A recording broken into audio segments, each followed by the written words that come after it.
कृष्ण आहे. रामकृष्ण हरी. रामकृष्ण हरी. श्री भगवती ज्ञानेश्वरी. ज्ञानेश्वरीमध्ये अध्याय 6वा आणि 6व्या अध्यायाचा विचार करत असताना आपण कालपर्यंत पाठी तेथेची तो भेसळला, ते शब्दाचा दिवो मावळला, मग तयाही वरी आटू भाविनला आकाशाचा. विचार आपला काल सुरू होता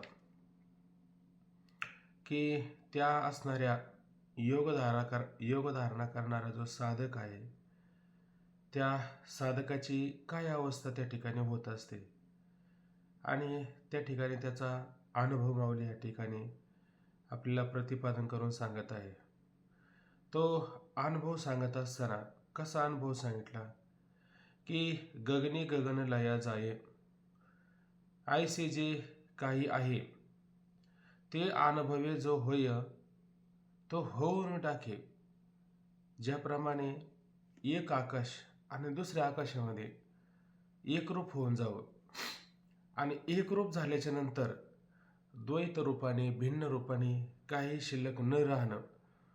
म्हणण्याचं तात्पर्य काय की आता ते एक आहे असं म्हणायला सुद्धा शिल्लक न राहणं, असा जो अनुभव आहे त्या अनुभवाचं माऊली वर्णन करून सांगतात. पण कोण ते अनुभवे जो होय, अशा प्रकारचा ज्याला त्या ठिकाणी अनुभव येतो तो होऊन टाके. तो कोण होऊन जातो? तो अनुभव स्वरूपच त्या ठिकाणी होऊन जातो. तो अनुभवाच्या पेक्षा भिन्नत्वाने राहतो का? तो अनुभवाच्या पेक्षा भिन्नत्वाने राहत नाही. अनुभव सांगायलाच उरत नाही. काल त्याच्यावरती आपण बरेच उदाहरणं घेतली. तसा म्हणून तेथीची मातू न चढेची बोलाचा हातू, जेणे संवादाच्या गावातू पैठी कीजे.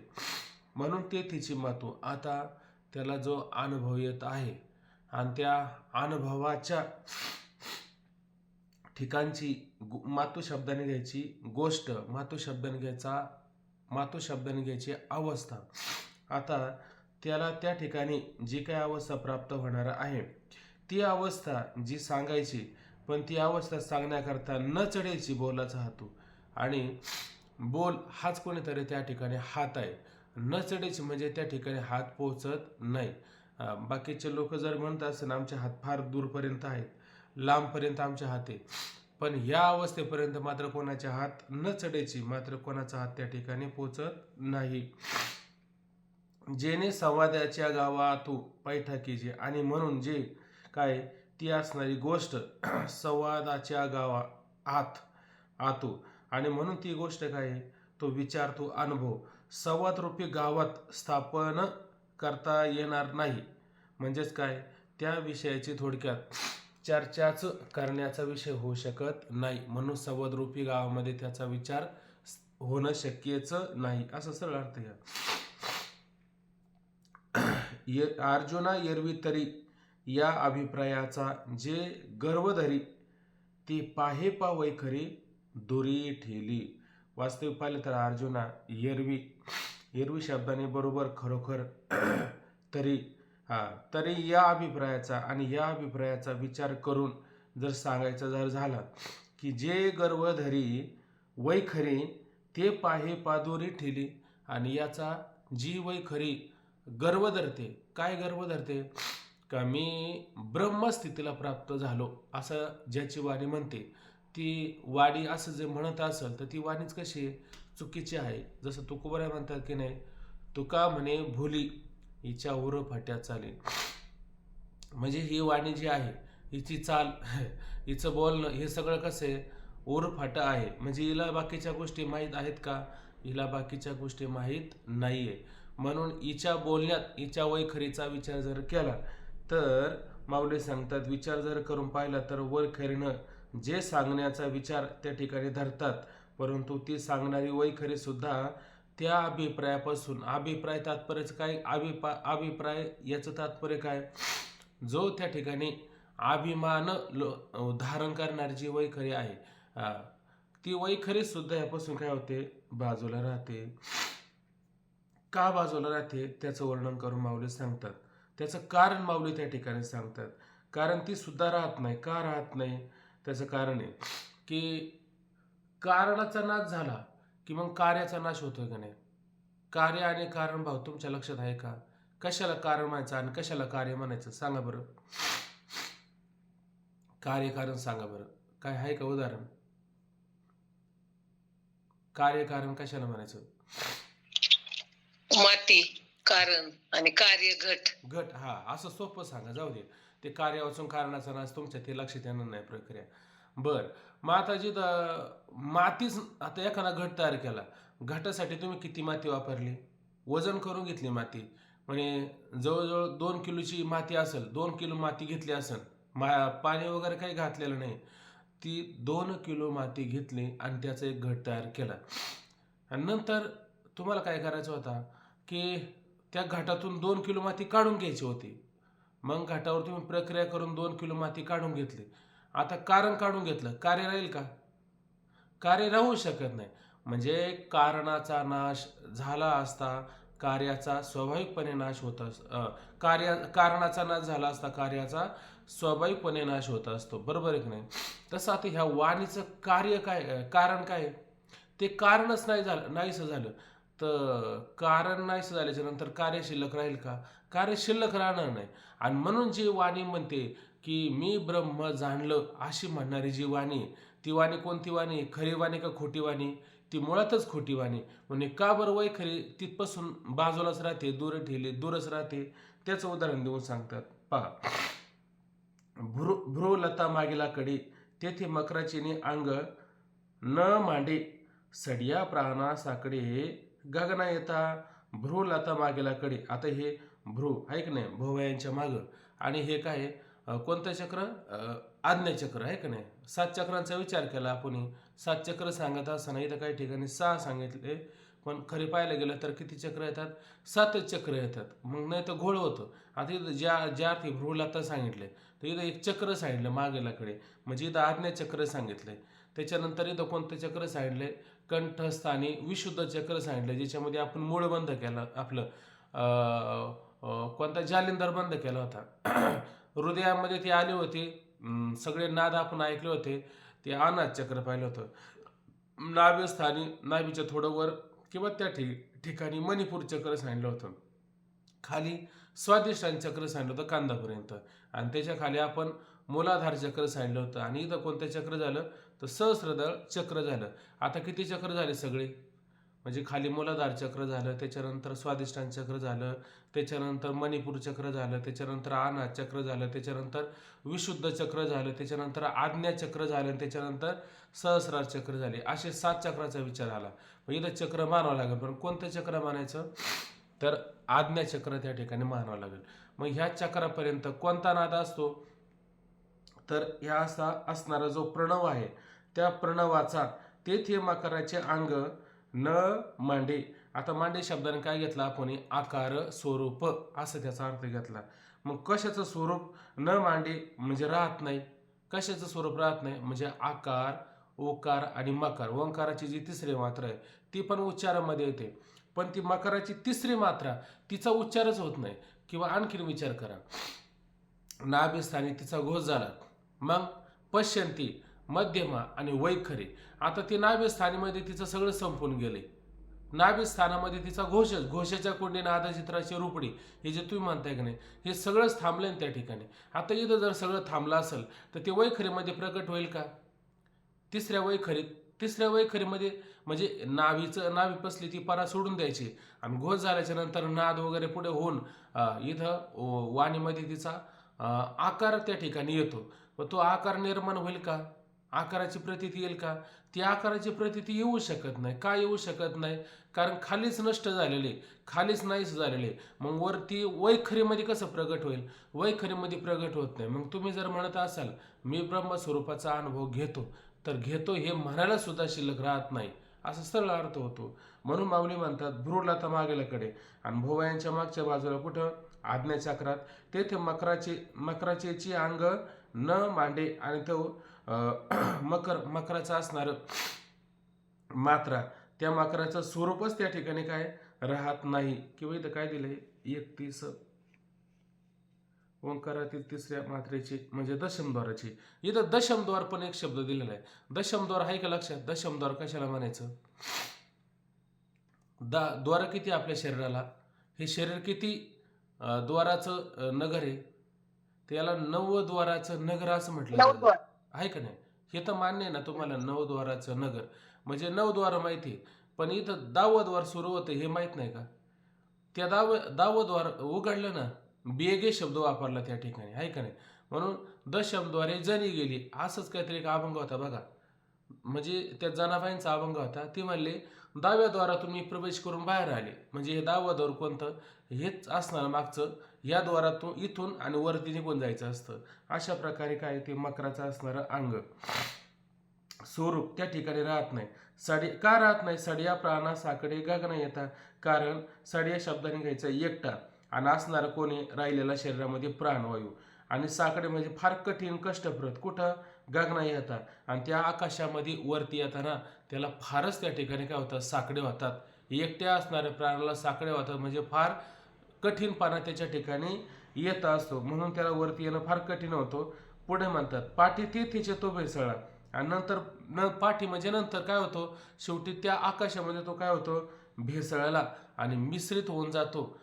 भेसळला जातो, मिसळला जातो. तो जर मिसळला गेला तर शब्दाचा दिव मावळला आणि परिणामी काय होतो? शब्दाचाच काय त्या ठिकाणी दिव म्हणजे प्रकाश, दिव म्हणजे दिवस त्या ठिकाणी पूर्णपणे काय आहे? मावळला जातो. किंवा ती एक ओवी आली होती मागं की म्हणजे दिवा गेल्याच्या नंतर दिवा युजला का प्रकाश जातो, आहे का नाही? आणि धर्म संपला का अधर्मच त्या ठिकाणी शिल्लक राहतो. मला वाटतं कुठंतरी 3ऱ्या अध्यायामध्ये ही ओवी होती, आता नाही आठवत, जाऊ द्या असू द्या. म्हणून मग तयाही वरी आठू भाविन्याला आकाशाचा. आणि नंतर मग काय होतात? मग तया म्हणजे कोण शिल्लक राहिलं? वर असणारं जे आटू, वर असणारं काय? ते आकाशाचा आटू भाविन्याला. मग ते वर असणारं कोणतं आकाश आहे? ते असणारं वरचं मृज्ञ आकाश आहे. आणि त्याचा पण काय होतो? आटू भाविन्याला. अशा प्रकारे काय तर जसं मुशीमध्ये रस आटला जातो मग त्याच्या ठिकाणी पातळपणा शिल्लक राहत नाही, तसं या आकाशाचं स्वरूप आणि त्या असणाऱ्या आकाशामध्ये वरती मात्र त्या दोघांच्या ऐक्यामध्ये नाहीसं होऊन जातं. ते पण संपून जातं. का? कारण त्याचं कारण तर ते कारणच कार्याशी काय झालं? ऐक्य झालेलं आहे. म्हणजेच काय झालेलं आहे की जी कुंडलिनी शक्ती सांगितली त्या कुंडलिनीचं काय झालेलं आहे? शिवाशी ऐक्य झालेलं आहे. मग ते जर दोन्ही एक झाले तर मग आकाशाला अस्तित्व काय? आकाश कोणामुळं होतं? तिच्यामुळं आकाश होतं, पण तीच त्याच्याशी एक झाली. मग आता आकाशाला कुठं थारा आहे का? आकाशाला थारा राहत नाही. आकाशच नाहीशी झालं तर बाकीचं कुठे टिकणार आहे? बाकीचं पण त्या ठिकाणी काही स्वाभाविकपणे नाहीसं होणार आहे. पुढे पहा आता कालच्या ओव्या राहिलेल्या पुढं. आता महाशून्याची या डोही जेथ गगनाशीची ठाऊ नाही, तेथ तागा लागेल काही बोलाचा या. अचूक वर्णन चालू आहे. पहा काय म्हणतात.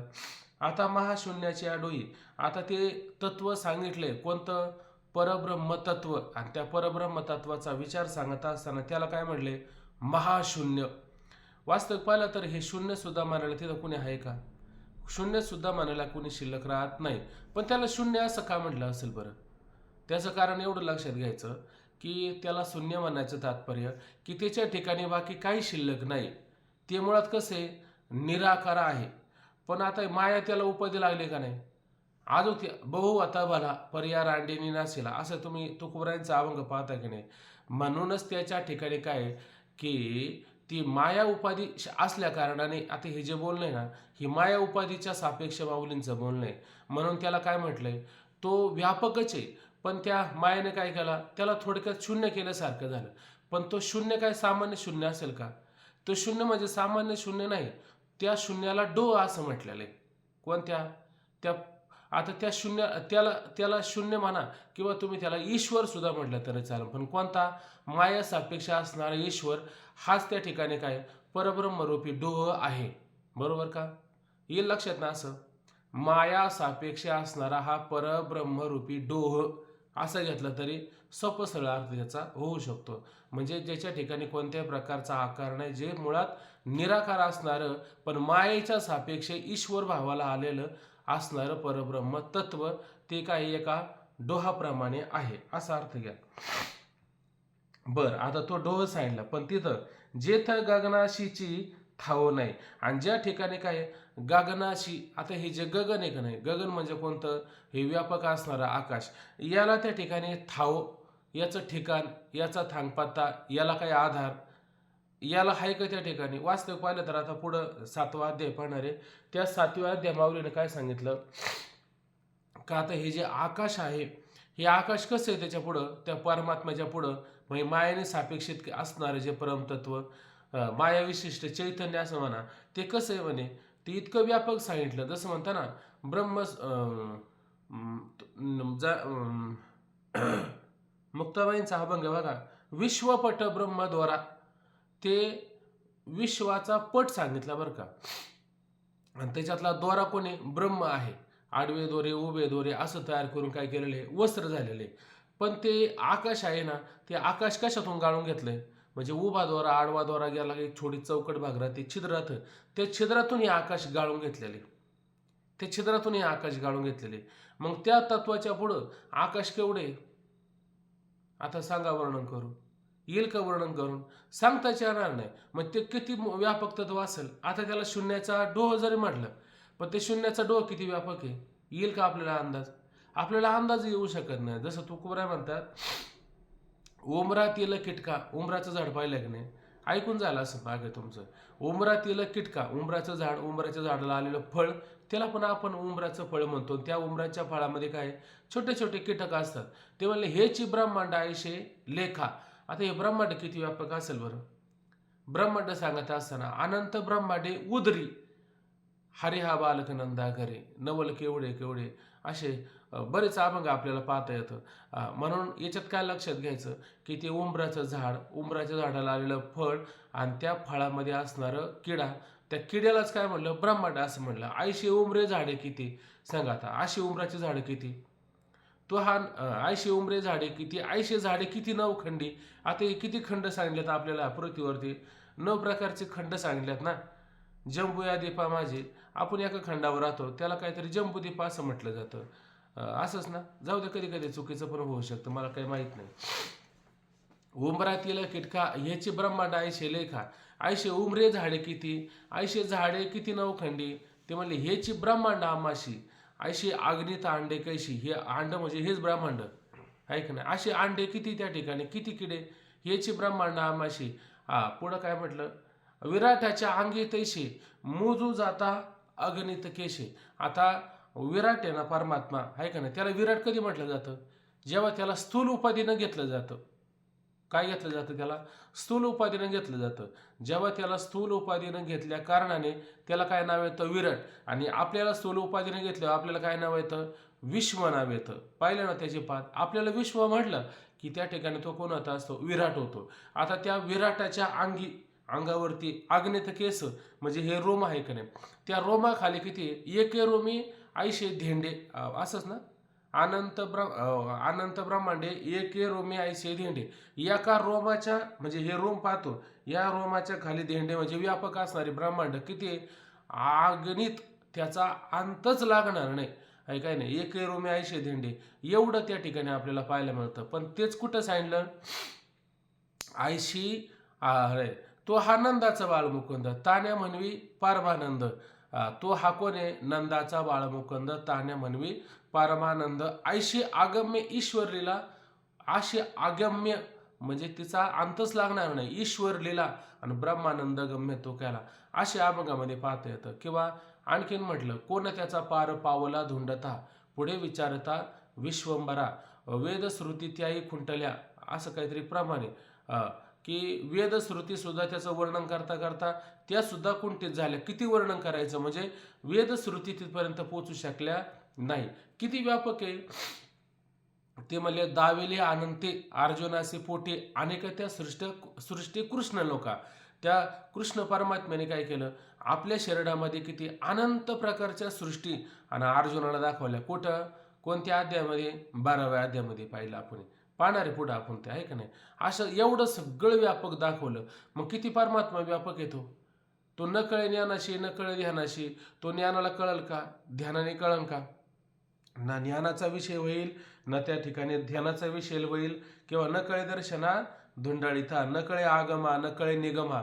कोणत्या आगम शास्त्राला कळणार नाही आणि निगम शास्त्राला कळणार नाही, आहे का नाही. आता आपलं कोणतं शास्त्र चाललंय, इथं आगम चाललंय का निगम चालले, ही परंपरा कोणती चालली आता आपली, याला कोणतं शास्त्र म्हणायचं.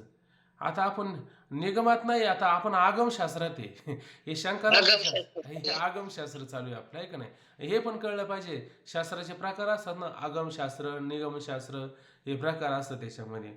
म्हणून त्याने सुद्धा त्या ठिकाणी सांगता येणार नाही. नकळे निगमा न बोलवे सीमा सांगा ना बाबा प्रमाणे. हे हा, आगम निगमचं सांगा ना अजून काही. आता हे चाललंय ना आपलं, हे कोणतं शास्त्र चाललंय, हे पिंडाचा ग्रासू, तो नाथ संप्रदायाचा काय दंशू असं म्हटलं ना. म्हणजे हे पिंडाने पिंडाचा ग्रास करायचा आहे, हे कोणतं शास्त्र आहे, हे चालले ना आपलं. हे हे आगमशास्त्र आहे का नाही. आणि वेदामध्ये पाहायला मिळतं ते निगमशास्त्र पाहायला मिळतं. हे निगम आणि आगम असे. आता विचारसागर सुरू झाला, कोणतं शास्त्र, त्याला आगम म्हणता येईल का आपल्याला, त्याला निगमशास्त्र असं म्हणायचं, आहे का नाही. जीव ब्रह्माचं ऐक्य ज्ञानाच्या माध्यमातून करायचं, किंवा हे तांत्रिक पद्धतीनं समाधी लावून त्या ठिकाणी काय परब्रह्माशी ऐक्य साधणं, हे दोन प्रकारची शास्त्र आपल्याला अशा प्रकारे इथं पाहायला मिळतं. पण हे आगमाने निगमाने कळेल का, न न कळे आगमा न कळे निगमा, आणि न बोलवे सीमा ब्रह्मदेका, आणि ब्रह्मदेवाला सुद्धा आणि बाकीच्यांना सुद्धा त्या ठिकाणी सीमा लागणार नाही. तुका म्हणे तुझा अंत नाही पार, आहे का नाही. आणि म्हणून विचार पडला मज. आता तुकोबरांत तुझा अंतच लागणार नाही, इतका त्या ठिकाणी तो कोणी अपार आहे, सगळ्याच्या पलीकडे असणारा परमात्मा आहे. इतकं परमात्मा व्यापक सांगितला. एवढं सांगायचं याच्यापेक्षा आणि सूक्ष्म पाहायचं आहे. सूक्ष्म सुद्धा परमात्म्याला पाहिलं पाहिजे, आहे का नाही. रेणुयान महिमान असं म्हटलं म्हणजे तुका म्हणे ना बा परता अणूच आहे गाभा. म्हणजे काय ते बोलले, जर पाहायला गेलं तर किती परता किती पलीकडे, म्हणे अणू आहे का नाही. अणू माहिती आहे का, दिसतच नाही अणू आपल्याला, आहे का नाही. त्याला कशातून तरी पाहावं लागतं. त्याचा गाभा जर केला तर त्याच्यामध्ये सुद्धा कोण आहे, तोच आहे. त्यासाठी काय उदाहरण पाहिलं होतं आपण, एक केस घ्या, आठवतं कोणाला, आणि त्या केसाचे किती तुकडे करायचे. आता नवीन साधक असेल त्यांना आणखी माहिती होईल. एक केस 100 घ्यायचा, त्याचे 100 तुकडे करायचे, आडवे करायचे का उभे करायचे, आडवे आडवे आडवे आडवे आडवे तुकडे केल्याच्या नंतर किती तुकडे होतील. आडवे नाही तुकडे करायचे त्याचे एका केसाचे, उभे तुकडे करायचे 100. असे केसाचे उभे तुकडे करायचे 100, आहे का नाही. आणि मग त्या उभे तुकडे केल्याच्या नंतर 100 तुकडे केल्याच्या नंतर 99 बाजूला ठेवायचे. आता तुम्ही करा विचार, आता त्या अणूचा किती विचार करायचे. त्याच्यानंतर एक शिल्लक राहील 99च्या नंतर, त्या एका तुकड्याचे परत 100 करायचे, 99 बाजूला टाकायचे. परत त्या उरलेल्या एका तुकड्याचे परत 100 करायचे, परत 99 बाजूला टाकायचे. आता एक उरला किती छोटा असेल काही तपास नाही, आहे का नाही. आता डोकं चालत नाही, मनाची नक्की न लगे, बुद्धीची दृष्टी न रिगे, ती इंद्रिया किरजोगे. आता डोळ्याने कसं काय पाहायचं त्याला. पण तो एक उरला का नाही, तिसऱ्या प्रक्रियेमध्ये त्याचे किती 1000 तुकडे करायचे. आणि मग त्याच्यातले 900 तुकडे 999 बाजूला टाकायचे, आणि उरला किती एक उरल्याच्या नंतर जितका तो सूक्ष्म तितका परमात्मा काय आहे, अतिशय सूक्ष्म आहे. म्हणून तो किती सूक्ष्म, शून्य, आहे का नाही, इतकं शून्य आहे. आणि ह्या काय आहे, शून्याच्याही डोही, आहे का नाही, महाशून्याच्या डोही. आणि इतका सूक्ष्म असणाऱ्या परमात्म्यामध्ये काय आहे, या डोहामध्ये काय आहे, जिथं गगनाशीचं ठाव नाही. आता तिथं गगन कुठून आणणार तुम्ही, गगनाचा तपास लागेल का, इथं गगनाचा तपास लागणार नाही. बरं, आणि ते व्यापक वर्णन करायला गेलं तर तिथं गगनाचा तपास लागेल का, ते मुळातच गाळून घेतलेले, तिथं तपास लागेल का, तिथं सुद्धा त्या गगनाचा तपास लागणार नाही. मग माऊली म्हणतात तेथं तागा लागेल काही बोलाचा या. आता हे कोणाकडे जर वेगळी ज्ञानेश्वरी असेल तर याच्यावर जरा थोडं सांगा वाटलं तर. तेथं तागा लागेल काही बोलाचा, आणि बोलाचा असणारा तागा. आता हे तागा शब्दाने काय घ्यायचं, इथं तागा शब्दाने काय घेतलंय, थांग घेतलंय किंवा दोरा घेतलाय. म्हणजे तिथं म्हणण्याचं तात्पर्य काय, त्या महाशून्याच्या डोहामध्ये गगनाचा ठिकाणा लागत नाही, ठाव म्हणजे कोणत्या प्रकारचा ठिकाणा लागत नाही. आणि त्या ठिकाणी तुमचा असणारा बोलाचा या, तेथं तमा लागेल काही, आणि त्या बोलाचा काही तिथं थांगपाता लागेल का, म्हणजे समुद्र किती व्यापक आहे, व्यापक समुद्र आहे. आणि ते व्यापक असणाऱ्या समुद्रामध्ये काय केलं, एक खसखशीचा दाणा टाकला आणि म्हणले आणा शोधून, आणा त्याला सापडून. त्या एवढ्या व्यापक असणाऱ्या समुद्रामध्ये खसखशीचा दाणा कुठं सापडेल तुम्हाला? मिळेल का? दारियामी खसखस घावायचंच नाही त्या ठिकाणी, म्हणजे तिथं त्याचा शोधच लागता येणार नाही. तसं ह्या ठिकाणी या महाशून्य असणाऱ्या परमात्मरूपी डोहामध्ये आणि गगनाचा सुद्धा तपास लागत नाही. तर त्या ठिकाणी तुमच्या बोलण्याचा आणि थांगपत्ता त्या ठिकाणी लागेल का? किंवा इथं द्वारा शब्द केला, द्वारा शब्दाने काय करायचा? धागा द्वारा केला तरी चालेल, मग तिथं तुमचा धागा द्वारा लागेल का? लागूच शकत नाही. असा सरळ अर्थ होतो. अजून ज्ञानेश्वरीमध्ये काही कोणत्या का असेल तर पहा तिथं काहीतरी तागा शब्दाने काही वेगळं येतं का? नाही कोणाकडे ना काय थांगपत्ता, धागा म्हणजे थांगपत्ता सांगितले. थांगपत्ता सांगितलं का? हा, बाकीच्या ज्ञानेश्वरीमध्ये कुठं असलं तर पहा. चला असू द्या. म्हणून म्हणजे इथं कुठं हा आबा इथं काय केलं होते का वर्णन, की जिथं अव्यक्त स्थितीच्या डोहात महदाकाशाचाही पत्ता लागत नाही, तिथं शब्दांचा टिकाव कसा लागेल असं टिकाव दिलं. कसा लागेल? हा, हे पण सोपं होतं. हा,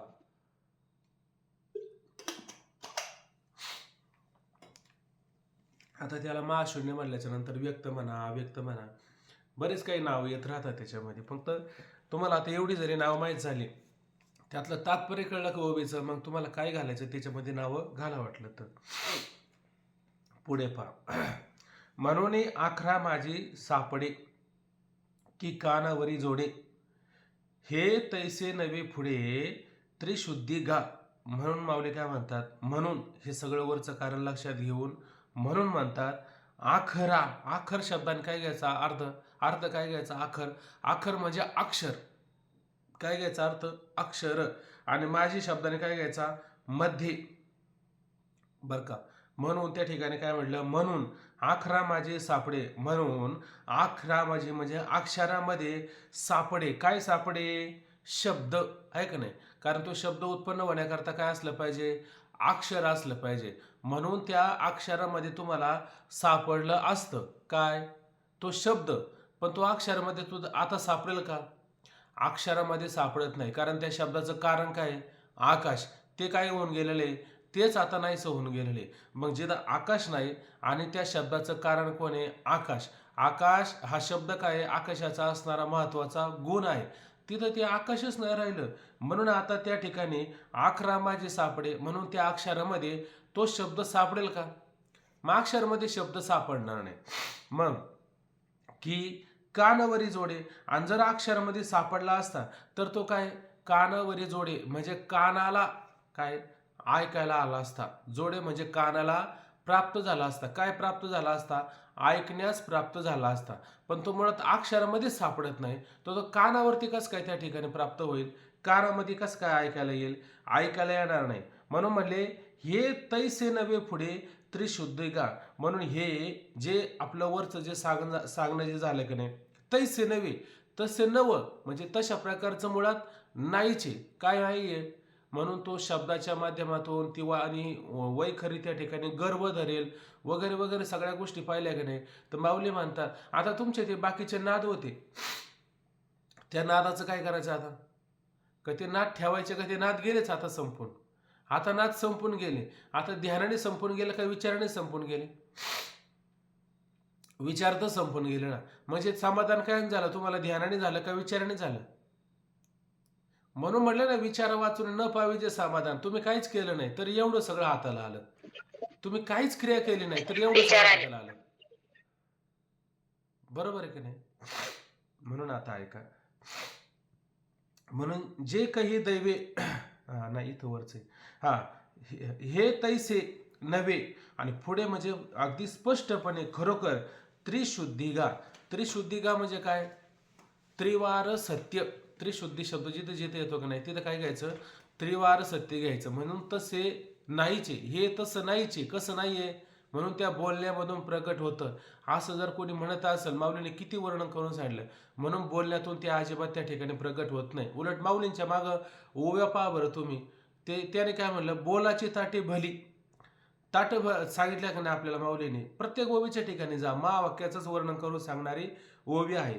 त्याने काय म्हटलं, ही या बोलाची ताटे भली आणि वरी कैवल्य रसे ओगारली आणि ह्या प्रतिपत्ती मिया केली निष्कामाची, अशीच ओवी ना. म्हणून ह्या बोलाची ताटं भरली, पण ह्या बोलाच्या ताटामध्ये काय भरले? कैवल्य रस भरलेला आहे. आणि आपल्याला काय खायचंय? ताट खायचं का रस खायचंय? आपल्याला रस खायचंय. मग शब्दातून जरी आलं ते, पण आपल्याला शब्द घ्यायचा का शब्दातलं तात्पर्य घ्यायचंय? शब्दातलं आपल्याला काय करायचंय? तात्पर्य घ्यायचंय. शब्दाशी काय उलट म्हणले,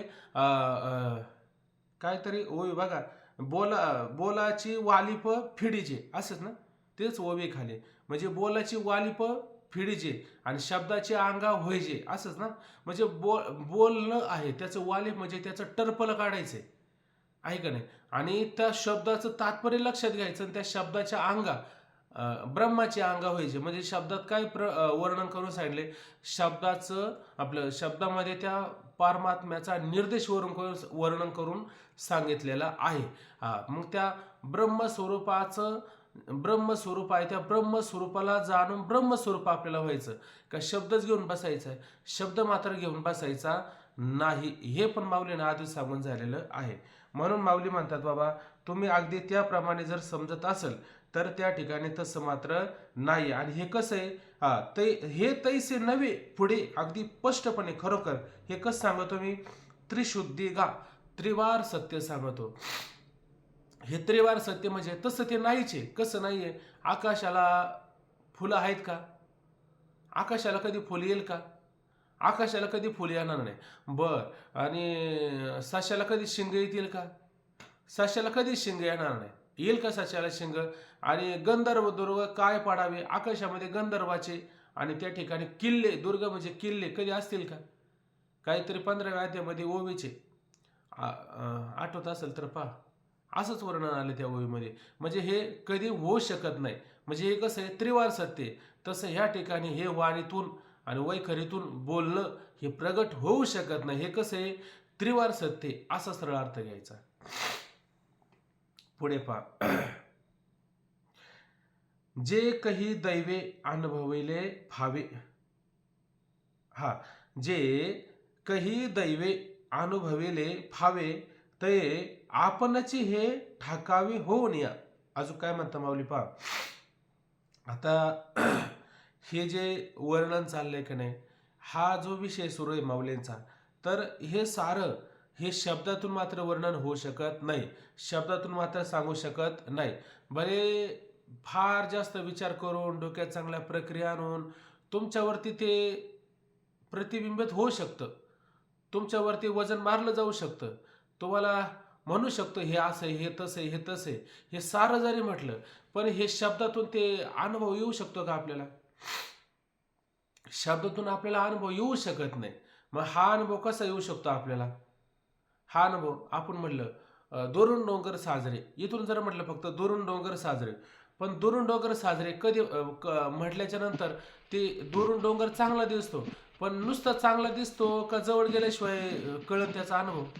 त्याला आधी जवळ जावं लागेल ना, प्रत्यक्ष पाहिल्याशिवाय नाही अनुभव येत. आहे का नाही. म्हणजे मग नुसतं माणसं डोंगर फार सुंदर असतात, अशी झाडी, अशा वेली, असं सारं जरी म्हटलं, पण इथून त्याचा अनुभव येईल का? त्याला काय करावं लागेल? तिथंच जावं लागेल. विवेक चूडामणी मध्ये कुठेतरी असं विचार आलेला आहे, ते मला आता आठवत नाही. पण तिथं सुद्धा हेच सांगितलं का, म्हणले बाबा तू तिथं जाऊन ये, तिथं जाऊन आला, आहे का नाही, तो का पंढरीशी गेला पुन्हा जन्म नाही आला. पंढरीशी जाय तो विसरे बाप माय, अशी कितीतरी उदाहरणं पाहायला मिळतात. तिथं जा, आल्यानो संसार, काय पंढरीशी जा रे आल्यानो संसार. म्हणजे तुम्ही जन्माला आल्याच्या नंतर एकदा तरी पंढरी करा, ऐक नाही. हे काय सांगितलं? तुम्ही तिथं गेल्याच्या नंतर तुम्हाला अनुभव येईल. काही तर शब्दातच अनुभव येईल, इथं शब्दामध्ये अनुभव येणार नाही. आणि मग एकदा तो पंढरीला गेला की मग त्याला काय होतं? तो अनुभव स्वरूपच त्या ठिकाणी होऊन जातो. मग शब्दाचं काम त्या ठिकाणी शिल्लक राहतं का? शब्दाचं काम शिल्लक राहत नाही. पण हे कोणाला मिळतं? त्याचं वर्णन करताना माऊली सांगतात, जे काही दैवे म्हणजे जे कोणी त्या ठिकाणी कोणी दैवे म्हणजे कोणीतरी दैववान आहे. दैव शब्दाने काय भाग्यवान, आहे का नाही, त्याला भाग्यवान म्हणायचं.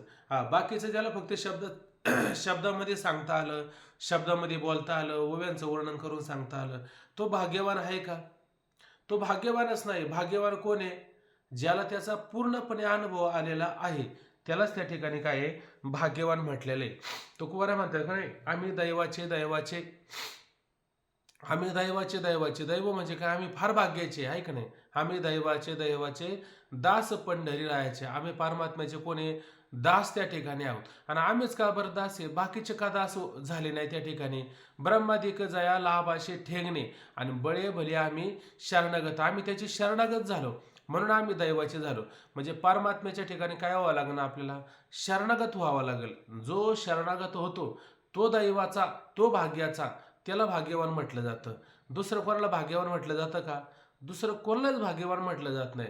तुकोबारा म्हणताय की नाही, भाग्यवंत मनोतया आणि पुढे काय, शरण गेले पंढरीडाया. सरळ म्हटलं की नाही, म्हणजे ते परमात्म्याला काय गेले, शरण गेले. शरण जाणं म्हणजे काय होणं बरं? शरण जाणं म्हणजे काय होणं? परमात्मा स्वरूपच होणं. नदी समुद्राला काय गेली, शरण गेली. आणि नदी नदीच्या रूपाने वेगळी राहिली असं सांगता येईल का कुठं? जी शरण गेली समुद्राला, ती समुद्र रूपच त्या ठिकाणी होऊन गेली. तसं परमात्म्याला शरण जाणं म्हणजे काय, परमात्मा रूपच होणं. बरोबर की नाही? मग परमात्मा रूप जर झाला तर तो बोलायला शिल्लक राहील का? तो बोलायला मात्र शिल्लक राहणार नाही. पण हे कोणाला प्राप्त होईल?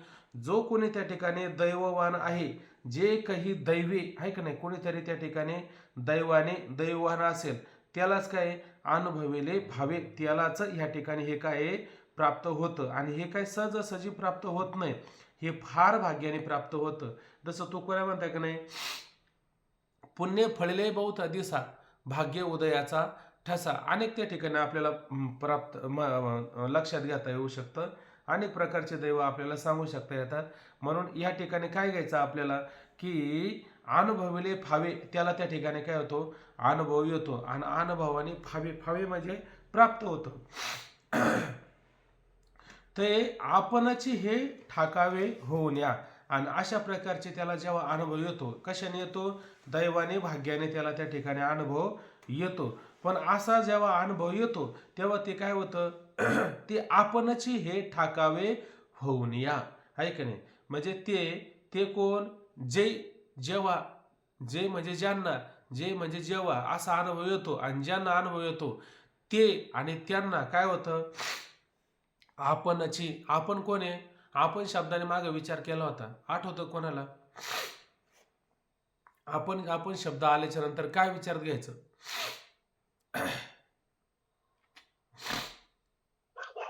आपण शब्दाने आत्मस्वरूपाचं ज्ञान, हा ब्रह्मस्वरूप. हा आत्मस्वरूपच बरोबर. हा आपलं आत्मस्वरूप, आपलं ब्रह्मस्वरूप, आपली स्थिती, आपली अवस्था, आपली मूळ असणारं जे काय आहे ते निज घर त्या ठिकाणी विचारात पण घ्यायचं. आपण नाही देखील हा हा अशी एक हा ओवी हा आली होती, ओवी आली होती ज्याने का? आपण आपलं नाही तयाशीचे देखील असं हे काहीतरी. विषयाचे काहीतरी खराटे असं म्हणलं, जे हा आपण ते नाही देखले तयाशीचे हे विषयाचे खराटे असं काहीतरी 5व्या अध्यायात हा, वर्णन ज्याने आहे. आत्मस्वरूपाचं ओळख नाही झाली बा, ज्याने स्वतःला पाहिलं नाही, हो ते हो जी ईशान्यमध्ये अडकतो, हा असं काहीतरी हा वर्ण होतं. बरोबर, तीच ओवी. ते आपणचे हे ठाकावे म्हणजे तो काय होतो, ते तेव्हा अनुभव येतो की नाही, तेव्हा आपण कोण आहे, आपण आत्मस्वरूप, आपण ब्रह्मस्वरूप, आपली जे मूळची स्थिती आहे ते ठाकावे होऊन या. म्हणजे तो कोण होतो, तो ब्रह्मस्वरूपच होऊन जातो. जसं काल पाहिलं की नाही, देव पाहावयाशी गेलो तिथे देवचे होणे ठेवलो. म्हणजे त्या प्रकारे तो त्या अनुभवाला प्राप्त करतो. तो काय होतो, अनुभव स्वरूपच होऊन जातो. अनुभव स्वरूपच होऊन जातो. आणि अशा प्रकारे अनुभव आला की ते म्हणतात काय, तुका म्हणे ते पाहिजे अनुभव आणि शब्दाचे गौरव का म्हणे. म्हणजे इथं तुम्हाला काय पाहिजे, अनुभव पाहिजे. आणि बाकीचे शब्दाने काही गौरवण्याचं काम केलं तर त्याचा काय उपयोग आहे का? त्याचा कोणत्याच प्रकारे ह्या ठिकाणी उपयोग होत नाही. इथं अनुभव पाहिजे. अनुभव आले अंगा ते या जगात देत असे. म्हणून ज्यांना अशा प्रकारचा अनुभव आला तेच आपल्याला ज्ञानोबराय तुकोबराय या ठिकाणी देत आहे. म्हणून माऊली म्हणतात, जे काही दैवे अनुभवले फावे. आणि ज्याला कोणाला अशा प्रकारे भाग्याने दैवाने अशा प्रकारचा अनुभवाला प्राप्त होते येते, ते आपणच हे ठाकावे होऊन आणि त्या ठिकाणी ते आपण म्हणजे आपल्या ब्रह्मस्वरूपच त्या ठिकाणी काय होतात, होऊन राहतात. म्हणून त्या ठिकाणी ब्रह्मस्वरूप होऊन राहतात. मग मध्ये काय आलं होतं, मध्ये फक्त भ्रम आला होता. म्हणजे ते ब्रह्मस्वरूप होऊन राहतात आणि आपण ब्रह्मस्वरूप नाही का? केव्हा आपल्याला अनुभव नाही का त्याचा? ब्रह्मस्वरूपाचा आपल्याला अनुभव नाही का? असं कोण आहे का त्याने म्हणावं मला ब्रह्मस्वरूपाचा अनुभव नाही? कमीत कमी विचारसागरवाले तरी ज्यांचं झालं असेल त्यांना तरी आहे का नाही म्हणावं असं कोणी मला ब्रह्मस्वरूपाचा म्हणजे मला सुखाचा अनुभवच नाही, मी अजून सुख कधी पाहिलंच नाही, असं कोणी आहे का? मला फक्त केवळ जीवनात दुःखच दुःख आहे, मला कधीच सुख मिळालं नाही, असं कोणी आहे का? असा कोणीच सापडणार नाही. म्हणजे ब्रह्मस्वरूपाचा प्रत्येकाला अनुभव आहेच. मग ज्या अर्थी ज्याला सुखाचा अनुभव आहे त्याला सुख म्हणजेच काय? सुख म्हणजे ब्रह्म, ब्रह्म म्हणजे सुख आहे. सुख आणि ब्रह्म वेगळं आहे का? फक्त ते हा ते सुख इजेपासून भेटतं असं आपल्याला वाटतं, पण ते सुख आत्म्याचंच राहतं. हा तो एक भ्रम आहे, त्याला विषयाच्या सापेक्ष मिळतं सुख. तसं श्वानाशी भोजन दिले पंचामृत तरी त्याची चित्त हाडावर आहे. म्हणजे ते हाडावर गेलंच आहे का नाही, हाड चघळलं त्याने आणि दाबलं दाताखाली फुटलं आणि ते चिरफाळलं आणि त्याची चिरफाळलेलं ते टोक त्याच्या हिरडीला लागलं आणि हिरडीतून मग ते रक्त गळू लागलं आणि तो काय म्हणू लागला, वाह त्या ब्राह्मणाने एवढं पंचपाकवानं दिलं पण गाड्या त्याच्यात काही सुख नाही, पण याच्यातच खरं सुख आहे. म्हणजे किती जुनं हाड आहे, आता ते हाडं सुख आहे का याच्यातच सुख आहे? खरं याचंच याला सुख मिळतं, पण तो काय म्हणतो हाडात आहे का नाही? तसं सुख कुठे आपल्या स्वरूपामध्ये सुख आहे आणि त्या सुखाचा आपल्याला अनुभव नाही का? आपल्याला अनुभव आहे. आणि माऊली जे सांगतात ते माऊली कोणता अनुभव सांगतात? नित्याचा. त्या अनुभवाचं वर्णन करून घ्यायला गेलं तर त्या अनुभवामध्ये कुठं असं तुटवडा आहे का? तो तो तो त्याच्यात सुख मानितो. तसे विषय सुखीवाले माणसं आहे ते विषयात सुख मानते, ते याच्यात नाही मानत सुख. हा मग ते विषयातलं सुख असतं ना. विषय मला सांगा किती काळ टिकणार आहे? विषय कोणाचा शेवटपर्यंत टिकला का? आधीपासून अंतापर्यंत विषय आहेत का? मग विषयातलं सुख कसं असतंय? मानतेत ना सुख त्याच्यात, ते मानतेत ना सुख त्याच्यातच. हा ते मानतात ते सुख त्याच्यामध्ये, पण त्यांना मानू जाऊ दे, आता त्याला त्याची नजर आली नाही, त्याचा विचार तयार झाला नाही, म्हणून ते त्याच्यामध्ये गुंतून पडतात. पण खऱ्या अर्थाने ज्याला हे सुख कळालं आणि आत्मानंदापुढे काय पुढचं आठवतं का बघा बरं? बाकीचं सुख सांगितलं बघा, आत्मानंदापुढे तुकोबरांचा का ज्ञानोबरांचा अभंग आहे.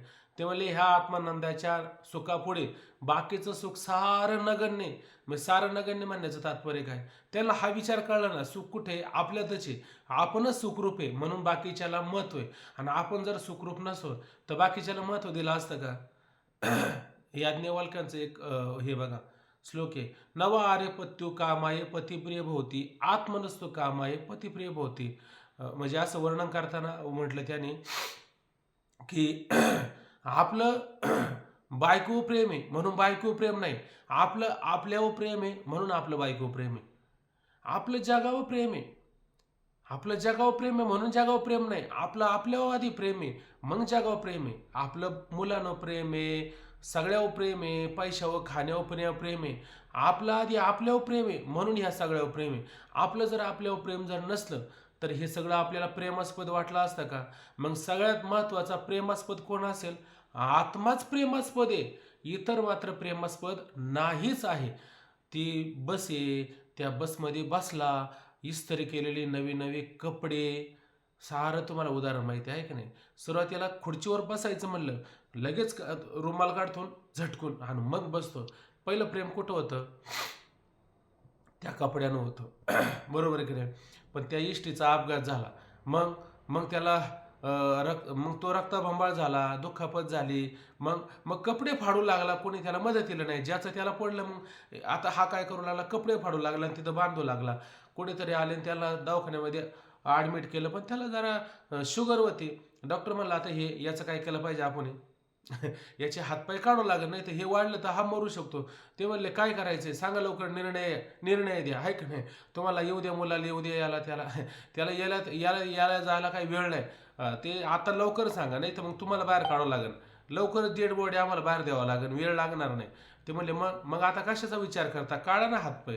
म्हणजे मग आता प्रेम कुठे गेलं? हातापायावर सुद्धा प्रेम राहिलं नाही. मग याचं प्रेम कुठे? मी मी मी शब्दाने काय घ्यायचा?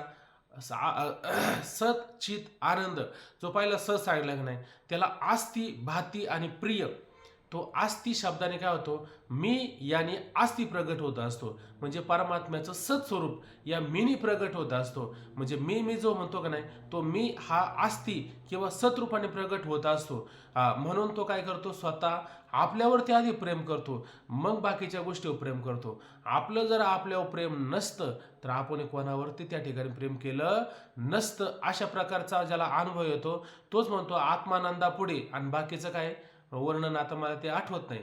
अशा पद्धतीनं सगळ्यात जास्त प्रेम असतं ते आपल्या आत्म्यावरतीच असतं, हे लक्षात घ्यायचं. म्हणून ती आपणची हे ठाकावी होऊ नये म्हणून अशा पद्धतीनं तो आपल्या ब्रह्मस्वरूपालाच त्या ठिकाणी होऊन राहतो. फक्त त्याचा भ्रम आडवा आला असतो, तो भ्रम काय होतो, बाजूला होत असतो. किती वर्णन करायचे त्याच्यामध्ये. तसं पाण्यावाल्याला शेवळ फक्त बाजूला केलं का पाणी तिथं हायचे, आकाशातलं ढग बाजूला गेलं का ते हायचे, फक्त हा भ्रम जाणं फक्त महत्वाचं आहे. मग हे सगळे शास्त्र तरी काय करतात बरं, हा भ्रमच घालतात का आपल्याला आत्मस्वरूपाला प्राप्त करून देतात. देवाची आपल्याला प्राप्ती करून देतात का कोणी, सद्गुरू तरी देतात का, कोणीच आपल्याला त्याची प्राप्ती करून देत नाही. देतील का, देतीच नाही. म्हणून काय त्या ठिकाणी काय ही सगळी शास्त्रे ही काय करतात, जे अज्ञान आहे, जी अविद्या आहे त्या अविद्याला फक्त काय घालवतात. आणि आपलं स्वरूप आहे ते मुळात त्या ठिकाणी आहेचे. अवघीचे शास्त्रे अविद्यानाशाची पात्रे आणि वाचून न होती स्वतंत्र आत्मबोधी. म्हणून आत्मबोधाला प्राप्त करून घेण्याकरता हे मात्र स्वतंत्र नाही, आत्मबोध आहेच आहे त्या ठिकाणी. जसं सूर्य उगवला आणि त्या सूर्याला पाहण्याकरता एक घरातून दिवा घेऊन गेला तर चालेल का. मग सूर्याच्या प्रकाशामध्येच आपण काय करतो, त्या सूर्याला ओळखतो. किंवा दुर्दिन असतील, आकाशामध्ये ढग असतील आणि सूर्य उगवला आणि सूर्य उगवल्याच्या नंतर आपण काय म्हणतो, आज मात्र सूर्याचा प्रकाश म्हणावा तितका नाही. हे कशामध्ये बघून सांगतो, बॅटरीचा प्रकाश घेऊन सांगतो का सूर्याच्या प्रकाशातच सांगतो. तसं मला अज्ञान आहे हे कशात सांगता तुम्ही, त्याच्या सत्यतच सांगता, त्याच्या प्रकाशातच सांगता की मला अज्ञान आहे. 6व्या अध्यायामध्ये गेलं का ह्या सगळ्या गोष्टीवरती जो पडदा आहे तो पडदा आपला होणार आहे आता हळूहळू बाजूला.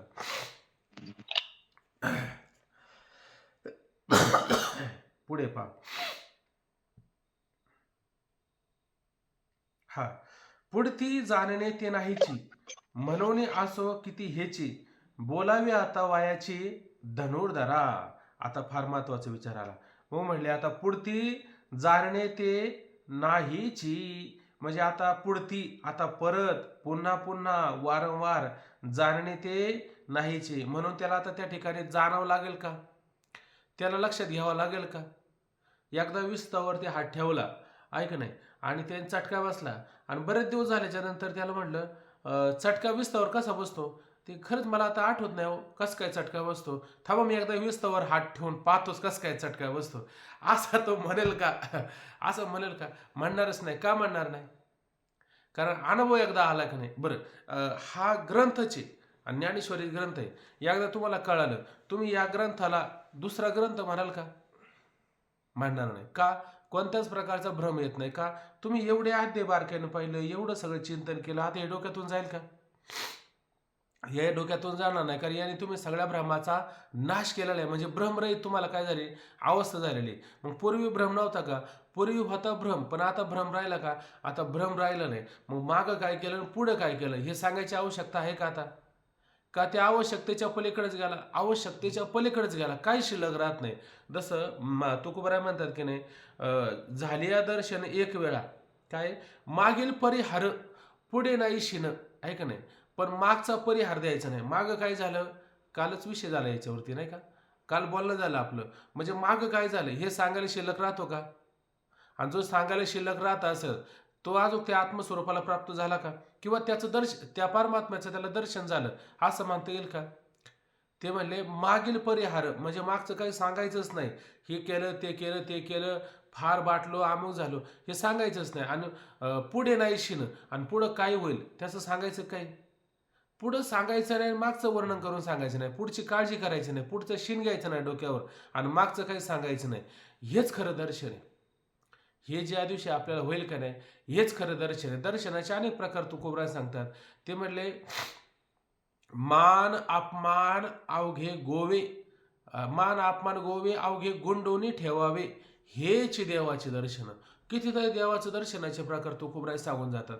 म्हणजे दर्शन दर्शन दुसरं कुठं असतं का? हेच दर्शन खरे, हेच दर्शन खरे. आणि एखादा म्हणला ना मला तो परमात्मा असा प्रगट व्हावा आणि त्या प्रगट झालेल्या परमात्म्याला मला आलिंगन द्यायचं, त्याला मला भेटायचंय, म्हणजे हे अद्वैत स्थिती आहे का द्वैत स्थिती आहे? खरं पाहायला गेलं तर ही कोणती स्थिती आहे? अद्वैत स्थिती. हे द्वैत स्थिती, हा दुजेपणा आहे. हा दुजेपणा का बरं? हा तो भक्तिशास्त्रामध्ये आनंद घेण्याचा विषय, हा भाग वेगळा आहे. पण अद्वैत स्थितीमध्ये हे दोन राहतात का एक होतात? अद्वैत स्थितीमध्ये हे दोन्ही एकच त्या ठिकाणी होतात. आणि जर आता त्या ठिकाणी म्हणाल तो दुसरा आणि मला त्याला भेटायचंय, मग समजायचं त्याला दर्शन झालं असं म्हणता येईल का? त्याला दर्शन झालंच नाही. ज्याला अशा प्रकारचं दर्शन झालं त्याला आपल्यापेक्षा वेगळं काय वाटेल का? की हे सगळं आपलं स्वरूप त्याला वाटेल, याला आपलं स्वरूप त्या ठिकाणी वाटेल. मग त्याला वेगळं दर्शन करायची गरज आहे का? त्याला वेगळं प्रकारचं कोणतं दर्शन करायची गरज नाही. कारण त्याला मूळच एकदा दर्शन झालं की मागील परिहार पुढे नाही शिन झालिया दर्शन एक वेळा. किंवा माऊलींची सोयी बघा अजून एक, मागीला ते स्मरावे, आठवतं का बघा बरं? मग काम तेथे अनेक काही जाणावे, का मागेला ते स्मरावे, हे अर्जुन आगवे पारुशल. अशा प्रकारे अर्जुन हे सगळं काय पारुशल म्हणजे हे सगळं बंद होऊन जातं. तिथं अनेक काही, तिथं अजून दुसरं काही आठवायची गरज नाही किंवा मागचं त्याला काही स्मरण आठवण करण्याची गरज नाही. सगळं त्या ठिकाणी काय होतं? संपून जातं. पण कुठं? दर्शन झाल्याच्या नंतर. म्हणून त्या ठिकाणी काय म्हणतात, ते आपण पुढती जाणणे ते नाहीची. आता परत त्याला बाकीचं काही जाणायचं शिल्लकच राहत नाही. म्हणून असो, म्हणून आता हे राहू द्या. आता किती बोलायचं याच्याविषयी? बरं बोलता बोलता मग काय होतं? त्याला चव राहत नाही. माऊलींचं म्हणणं काय? लाखभर बोलण्यापेक्षा लाखात एक बोला. माऊली कसं बोलतात? लाखात एक बोलतात. पण त्या लाखात एक बोलणाऱ्याला आपण इतकं बोलतो, मग त्याने त्याच्यात सापडेल का? सापडणार नाहीत. माऊलींचंच एक अभंग आहे बघा, अनंत वाचाळ बरळ ती बरळ. आता हे वाचाळपणा झाला का नाही? किती बोलायचं त्या ठिकाणी? म्हणून ते काय असतं, झाकली मूठ सावा लाखाची, बस एवढं तर सगळं कळतं. जास्त ते उघड उघड करून सांगितलं की त्याला चव राहत नाही. कधी कधी ह्या ओव्या आहे ना, ह्या अशाच असलेल्या बऱ्या वाटतात. याच्यात जास्त खोलवर शिरलं का आणखीन काहीतरी सापडत राहतं. आणि जो मूळ मुद्दा असतो तो हाताला न राहता हातात आलेला मुद्दा निघून जातो कधी कधी. म्हणून माऊली म्हणले बस आता. म्हणून असो, आता हे बस असू द्या म्हणले, राहू द्या. किती हेची बोलावे आणि हेच किती वारंवार तुला त्या ठिकाणी बोलावं लागेल, सांगावं लागेल. बस आता, म्हणजे भगवंत अर्जुनाला सांगतात बस आता हे किती बोलावं. आता वायाची धनुर्धरा. आता हे सगळं जे आहे हे सगळं बोलत राहणं म्हणजे काय? व्यर्थच आहे त्या ठिकाणी अर्जुना. म्हणजे हे सगळं जास्त बोलण्याच्या पलीकडचं होऊ शकतं, आहे का नाही? कारण एकदा मला वाटतं 7व्या अध्यायामध्ये पण उभे आलेले काय म्हटलं की एकदा त्या ज्ञान स्वरूपाला तो त्या ठिकाणी काय प्राप्त झाला की मग प्राप्त झाल्याच्या नंतर मागचं सगळं संपत आहे का नाही? मग ज्ञानाच्या वेळी झाकती जाणीवेचे डोळे, ऐक नाही, जेव्हा ज्ञान त्याला ठिकाणी त्यावेळेला होतं की नाही, त्यावेळेस जाणीव राहते का त्याला? ज्ञान झाल्याच्या नंतर जाणीवेचे सुद्धा काय त्या ठिकाणी डोळे त्या ठिकाणी काय करतात? झाकले जातात. कसे? जैशी तिरी नाव ना ढळे टिकला साथे. एकदा ती नाव आणि त्या असणाऱ्या तीराला आली, आहे का नाही? मग त्या तीराला आल्याच्या नंतर ती एकदा तीराला लागली का ती नाव आता परत हालचाल करते का? कुठं जाते का आतमध्ये पाण्यामध्ये? एकदा तीराला लागली का तिनं परत मागं जायचं काही काम शिल्लक राहत नाही.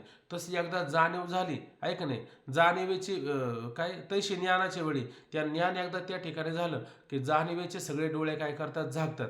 किंवा तीराला लागणारी नाव परत मागं मात्र जाण्याचं काम होत नाही, ती ढळत नाही. अगदी त्याप्रमाणे.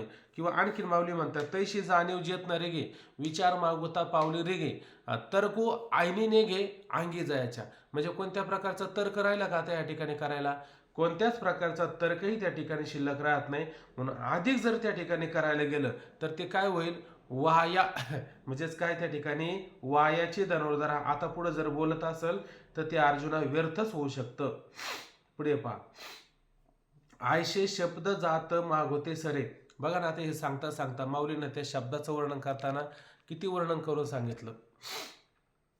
आयशे शब्द जात मागोते सरे तेत संकल्पाचे आयुष्य पुरे वाराही जेथ न शिरे विचाराचा. आणखीन वर्णन करून सांगतात. थांबा म्हणतात परत सांगायला सुरुवात करतात. माऊलींनाच आता राहत नाही. ते म्हणतात आयशे शब्द जात माग होते सरे, है की नाही. आता या ठिकाणी अशा प्रकारचे शब्द जात शब्दाने काय विचार केला आपण सुरुवातीच्या ओव्यांमध्ये पहिल्या अध्यायामध्ये जात आठवतं का काय कोणाला. जात म्हणजे काय. जात म्हणजे समूह. कशाचे समूह. शब्दाचे असणारे समूह बरं का. शब्दाचे असणारे समूह. कुठं कुठं शब्दाचे समूह पाहायला मिळतात आपल्याला. आता हे ज्ञानेश्वरी हा शब्दाचा समूह नाही का. गाथा पाहिला शब्दाचा समूह नाही का. शास्त्र पाहिलं शास्त्रामध्ये किती शब्द आलेले आहेत. शब्दाचं वर्णन केलं. इंग्रजी भाषेमध्ये किती शब्द आलेत, मराठी भाषेमध्ये किती शब्द आलेत, हिंदी भाषेमध्ये किती शब्द आले. हे शब्दाचे समूहच आहे त्या ठिकाणी. त्याच्यामध्ये आपली संस्कृत भाषा आहे ना, हा सगळ्यात मोठा समूह आलेला आहे. आपल्या संस्कृत भाषेमध्ये, आपल्या मराठी भाषेमध्ये सूर्याला किती नाव आहे बरं. बोल म्हणतात तुम्ही 10-5 नावं सांगतात आहे का नाही. आणि इंग्रजी भाषेमध्ये सांगा बरं सूर्याला काय म्हणतात. एकच शब्द आहे का नाही. गरीब भाषा आहे ती, बिचारी गरीब भाषा आहे का नाही. ती पण आपली सामान्य भाषा आहे, पण आम्हाला तेच डोक्यावर घेऊन नाचायची सवय लागलेली आहे का नाही. आमची भाषा किती व्यापक आहे, पण आता ते आपल्यालाच खपत नाही, अशी गंमत आहे. जाऊ दे असू दे. म्हणून या ठिकाणी काय लक्षात घ्यायचं की आयशे शब्द जात मागवता सरे, मग अशा प्रकारचा जो शब्दाचा समूह किंवा इथं बघा 10 सर्व बोलणे म्हणजे शब्दाच्या समूहाने सगळं त्या ठिकाणी बोलण्याचा प्रयत्न केला तर ते काय स्वाभाविकपणे सगळं मागं सरतं, म्हणजे सगळं मागं फिरतं. म्हणजे त्या असणाऱ्या तत्वापर्यंत, त्या परब्रह्म तत्वापर्यंत शब्दाने कितीही त्या ठिकाणी प्रयत्न केला तर त्या ठिकाणी जाणं होत नाही. ते सुद्धा तिथपर्यंत न जाता तिथूनच मागं फिरतात.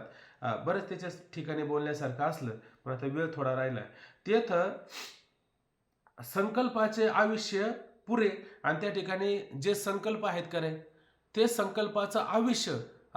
म्हणजे संकल्प कशाने होतो बरं आपला. थांबलं का व्हिडिओ. अरे देवा, तुम्ही एकदम शांत झाल्यामुळं तुमची हालचाल थांबले म्हणून मला वाटलं ते काय नेट गेलं की काय असं वाटलं.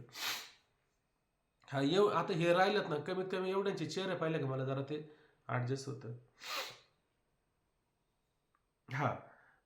तेच ऐसे शब्द जात माग होता सरे, अशा प्रकारचे असणारे शब्द ते काय होतात थोडक्यात माग सरतात. वास्तविक पाहिलं तर हा शब्द आता परत शब्दापर्यंत आला का परत नव्याने काहीतरी चालू होतं. म्हणजे शब्द काय, शब्द हा बहु सार उपकाराची राशी तुकोबा आणतात. हा शब्द उपकार करणारा नाही का आपल्याला. हा शब्द आपल्यावरती उपकार करतो. पण काय उपकार करतो. तुम्ही गावाला निघाले, शहराला निघाले, तिथं पण नंबर पाहता का. मैलाचा दगड असतो बरोबर ना, मैलाचा दगड, त्याच्यावरती लिहिलेलं असतं काय, मुंबई 100 किलोमीटर आहे की नाही. परत पुढे गेले मुंबई 50 किलोमीटर, आणखीन जवळ गेले मुंबई आहे का नाही, आता 10 किलोमीटर राहिले. त्या सगळ्या शब्दाने काय केलं तुम्हाला, मार्ग दाखवला. कुठं, शहराचा. मग शब्दाने मार्ग दाखवला तुम्हाला, आणि ते मैलाचा दगड आणि ज्या दगडावर शब्द कोरले होते ते शब्द तुमच्या बरोबर आलेत का तुम्ही एकटेच पुढे गेलेत. तुम्ही एकटेच पुढे गेले तर शब्द कुठे राहिला. मग शब्दाने उपकार नाही केला का. शब्दाने उपकार केला, पण उपकार जरी केला पण तो शब्द तिथपर्यंत जातो का तो शब्द मागच फिरत असतो. तुम्ही जाता मुंबईला आणि शब्द कुठे राहिला, मागच राहिला, आणि तुम्ही कुठे गेले, मुंबईला. म्हणजे शब्द किती होते, प्रत्येक नंबरावर प्रत्येक नंबर आहे आपला दगड आहे मैलाचा, त्याच्यावरती एक नंबर त्या गावाचं नाव, हे सारं त्या ठिकाणी पाहायला मिळालं. पण ते कुठे राहिले, ते मागच राहिले. मग हा शब्द उपकार करतो का नाही. उपकार केला ना, कशाला, तिथपर्यंत नेण्याकरता. तिथपर्यंत तुम्हाला पाट्या दाखवल्या, इकडं बाण हे सगळं दाखवलं आहे का नाही. तसं हे शब्द कोणापासून निर्माण झाले. हवेदार्थ सागरू जया निद्रिताचा घोरू आहे का नाही, त्याच्या निद्रिताचा घोरू, त्याच्या झोपेच्या घोरण्यातून हे सगळं तयार झालं. म्हणजे का तयार झालं, त्याने सांगितलं का ह्या शब्दाच्या माध्यमातून तुम्ही इकडे येऊ शकता, पण शब्द नाही येऊ शकत. तुम्ही येऊ शकता, शब्द काय येत नाही. शब्द येण्याचा विषयच होऊ शकत नाही, कारण मी जे आहे तो शब्दात सांगता येईल का. मी शब्दात सांगता येणार नाही, फक्त माझा निर्देश करतील, फक्त दाखवतील. हे बघ हे असं शहर आहे, हे शहरात गेल्याच्या नंतर तो शब्द मागच त्या ठिकाणी राहत असतो. बरंच बोलण्यासारखं असलं तरी पण वेळ नाही राहत आपल्याकडं. आयशे शब्द जात माग होता सरे, अशा प्रकारचं त्या तत्वापर्यंत शब्द सुद्धा मागे फिरतात. ते तर संकल्पाचे आयुष्य पुरं, पुरे अशा प्रकारे त्या ठिकाणी काही संकल्प करतो. कोण संकल्प करतो बरं? ब्राह्मण काका संकल्प करतो आणि आम्ही पाणी सोडतो. द्या सगळे आम्हाला, आहे का नाही? आपल्याला सवय लागलेली, या द्या आणि करा, आहे का नाही? शब्दाने संकल्प करता येतो ना. हा, मग म्हणण्याचं तात्पर्य काय? संकल्प विकल्प करणारं कोण आहे? कोणती वृत्ती आहे अंतःकरणाची? संकल्प विकल्प करणारी वृत्ती कोणती आहे? लक्षात घ्या. संकल्पाची वृत्ती कोणती आहे हे सांगा, मला लक्षात येईल तुमच्या. मन मन, आहे का नाही? संकल्प विकल्प मन करताना मन करता, आहे का नाही? मग इथं संकल्पाने काय लक्षात घ्यायचं? मन, आहे का नाही? म्हणून या ठिकाणी काय म्हणलं, ते तर संकल्पाचे आयुष्य पुरे. म्हणजे जे संकल्प विकल्प करणारं जे मन आहे त्याचं आयुष्य पुरं, म्हणजे पूर्ण झालं. म्हणजे त्याचं मनच काय झालं त्या ठिकाणी? मन म्हातारं झालं आता, आहे का नाही? म्हाताऱ्या माणसाला कामधंदा होत नाही आता. म्हातारं म्हणतो तुम्ही तुमचं करा, मला दिलं खायला तर द्या, नाही तर मरतो तसा. म्हणजे काय झालं याचा अर्थ? ते आता पुरं झालं, आता शांत झालं, आहे का नाही? आता त्याचा अर्थ आपण कोणत्या अर्थाने नेऊन पूर्ण करू शकतो. म्हणून त्या ठिकाणी संकल्प करणारे जे मन आहे तेच म्हातारं होतं. म्हणून संकल्पाचं आयुष्यच त्या ठिकाणी काय पूर्ण होतं. म्हणून त्याला आता कोणता संकल्प करायचा का? आता मला ब्रह्मस्थितीला प्राप्त व्हायचं आहे, अशा प्रकारचा संकल्प ते करेल का? आता ते करतच नाही. का करत नाही? तेच आता पूर्ण झाले त्याचं आयुष्य. आता ते संकल्प करायला शिल्लक राहत नाही, असा सरळ अर्थ करू शकतो. वाराही जेथ न शिरे विचाराचा, अशा प्रकारे विचाराचा वारा, आणि तिथपर्यंत शिरेल का? तिथपर्यंत शिरत नाही. का? ते पूर्णपणे लावून घेतलेले. म्हणून त्याच्यामध्ये काय, वाऱ्याचा सुद्धा कोणत्याही प्रकारे प्रवेश होत नाही. म्हणून माऊली म्हणतात, ऐशे शब्द जात मागवता सरे, ते तर संकल्पाचे आयुष्य पुरे, वाराही जेत न शिरे विचाराचा. अशा प्रकारे त्या तत्वापर्यंत विचाराचा सुद्धा वारा शिरत नाही, आहे का नाही? आता भरपूर विचार आहे. जेथ उन्मनीचे लावण्य, जे तुर्येचे तारुण्य, अनादि जे आगम्य परमतत्व. आता याच्यामध्ये परत विचार आला मोठा. आता हे उन्मनी सांगावं लागन, तुर्या सांगावं लागन, आणि ते अनादि असणार, अनादि अनंत, अनादि संत, साधी संत, बरेच आहे. मला असं वाटतं या आपण उद्याला पाहिजे का? वेळ झाले आता ना, पहा बरं किती वाजले. 6:08 झाले. झालं असेल, 1 तास होत आला असेल. थांबून घेऊ. जास्त घेतलं तर ते डोक्यावरून जाईल, काय भरलं. थोडंच घ्या आपण, आहे ना. चला. पुंडलिकावरदा हरी विठ्ठल श्री